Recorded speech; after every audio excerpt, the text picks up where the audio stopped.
आज हम अनएम्प्लॉयमेंट के बारे में डिस्कस करेंगे।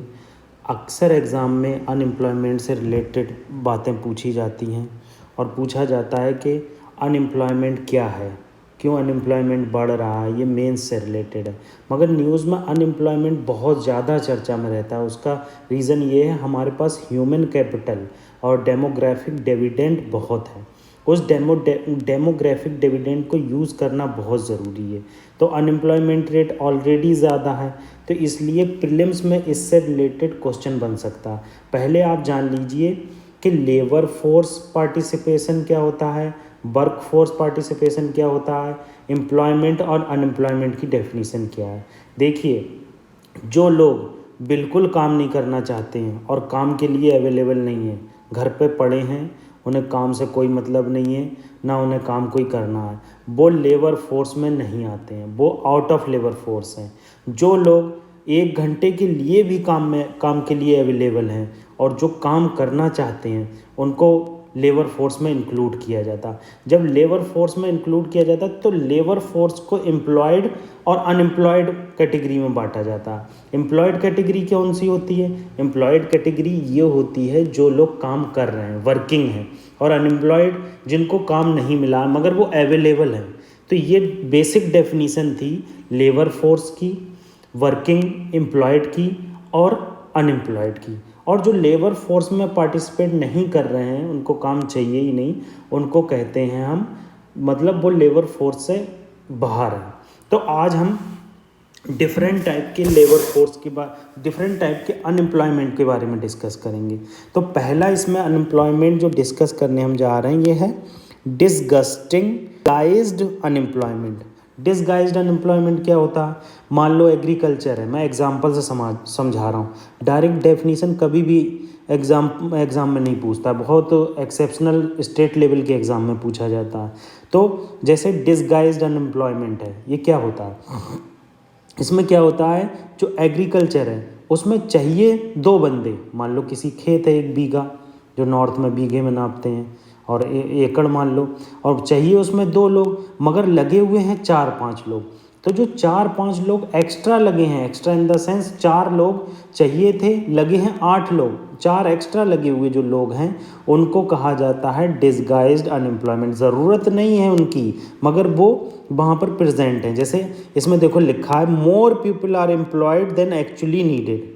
तो एग्रीकल्चर और अनऑर्गेनाइज सेक्टर का एक एग्जाम्पल है। तो हमने यहाँ पर जान लिया डिसगाइज्ड अनएम्प्लॉयमेंट।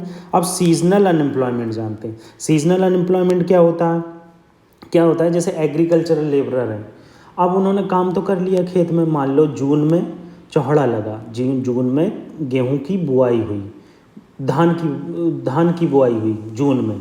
धान की बुआई होने के बाद क्या हुआ कि उनको कोई काम नहीं मिलता है, तो एग्रीकल्चर लेबरर को सीजनल अनएम्प्लॉयमेंट हो गई। वो खाली घूमते हैं, उनके पास अपने स्किल एनहेंस करने का कोई साधन नहीं होता है, उनके पास कोई जॉब नहीं होती है, तो इसे सीजनल अनएम्प्लॉयमेंट कहते हैं। ये अक्सर गांव में बहुत ज़्यादा मिलेगी, क्योंकि गांव में इंडस्ट्रीज़ नहीं होती हैं, गांव में कोई शॉप्स बहुत कम होती हैं, पॉपुलेशन बहुत कम होती है, तो लोग एग्रीकल्चर में काम करते हैं, फिर उसके बाद घर पे बैठ जाते हैं, उनके पास कोई अलाइड सेक्टर नहीं होता। इसको अलाइड सेक्टर के थ्रू इन्हेंस किया जा सकता है। सीजनल अनएम्प्लॉयमेंट को, सीजनल अनएम्प्लॉयमेंट ख़त्म किया जा सकता है through allied sector. Allied sector कैसे क्या हो गया कि आप जानवर पाल लो, आप मधुमक्खी पालन कर लो, आप ट्रीज़ लगा लो, आप प्लांटेशन कर लो, हैं। इस तरह से हम सीजनल अनएम्प्लॉयमेंट को ख़त्म कर सकते हैं।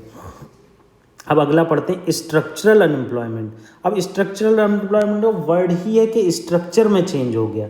स्ट्रक्चर में कैसे चेंज हो गया?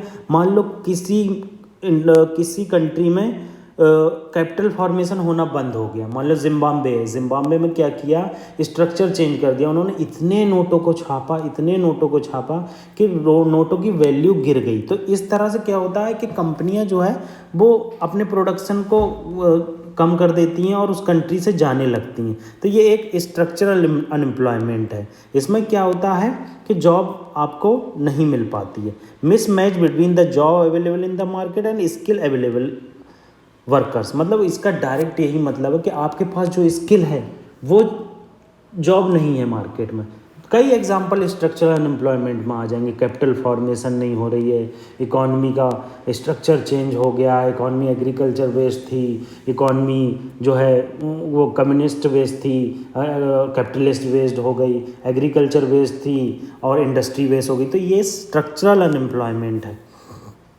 अब साइक्लिक अनएम्प्लॉयमेंट देख लो। साइक्लिक अनएम्प्लॉयमेंट जैसे इकॉनमी की साइकिल ऐसे चलती है। साइक्लिक अनएम्प्लॉयमेंट रिसेशन आता है, ग्रोथ आती है, फिर हाइप आता है। तो इस तरह से ये बिजनेस साइकिल होती है। तो रिसेशन में क्या होता है, इकोनॉमिक ग्रोथ डिक्लाइन। इस तरह के अनएम्प्लॉयमेंट को कहते हैं साइक्लिक अनएम्प्लॉयमेंट।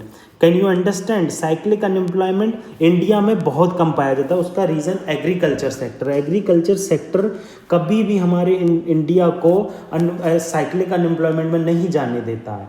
तो इसलिए एग्रीकल्चर जैसे इस तरह की इकॉनमी, इस तरह की सेक्टर की बहुत इंपॉर्टेंस होती है जो ऑलवेज अवेलेबल रहते हैं। जैसे एग्रीकल्चर, अगर मान लो कोई कंट्री पूरी इंडस्ट्रियलाइज है, वहाँ पर कोई भी स्टैटिक सेक्टर नहीं है जो ऑलवेज आएगा। एग्रीकल्चर हो गया, जैसे प्लांटेशन हो गया, लाइट जानवर उनवर हो गए, तो वहाँ पर क्राइसिस बहुत तेज इमर्ज होता है और कंट्री एकदम दिवालिया हो जाती है। अब टेक्नोलॉजी का एम्प्लॉयमेंट, ये तो वही है कि टेक्नोलॉजी आपकी चेंज हो गई और आपकी कंट्री ने आर्टिफिशियल इंटेलिजेंस को इंट्रोड्यूस नहीं किया, रिसर्च नहीं की, कुछ डेवलपमेंट नहीं किया, तो दूसरी कंट्रियों ने आर्टिफिशियल इंटेलिजेंस पर बहुत वर्क किया। अब इंडस्ट्री वहाँ पर जाकर स्टेबलाइज्ड होने लगी। अब जब वहाँ जाकर स्टेबलाइज्ड होने लगी तो आपकी कंट्री से इंडस्ट्री चली गई, आपके प्रोडक्ट में डिग्रेडेशन आ गया, अनएम्प्लॉयमेंट बहुत ज़्यादा बढ़ गया। इसको कहते हैं टेक्नोलॉजिकल अनएम्प्लॉयमेंट। आजकल ये चर्चा में बहुत है, इसको आप चाहें तो इम्पॉर्टेंट करके नोट कर लीजिएगा। फ्रिक्शनल अनएम्प्लॉयमेंट बहुत ईजी है। क्या होता है, कुछ लोग जो है जॉब ढूंढते हैं, सर्च करते हैं जॉब। मतलब मैंने क्या किया, मैं किसी TCS कंपनी में मान लो जॉब कर रहा हूँ, मैंने कहा मेरी सैलरी कम है, मैं जॉब छोड़ के दूसरी सर्च करूँगा। तो मैंने उस दौरान जो जॉब छोड़ी और मेरा खर्चा हुआ, उसी को फ्रिक्शनल अनएम्प्लॉयमेंट कहा जाता है। मैंने आपको डायरेक्ट सीधे लफ्ज़ों में बता दिया।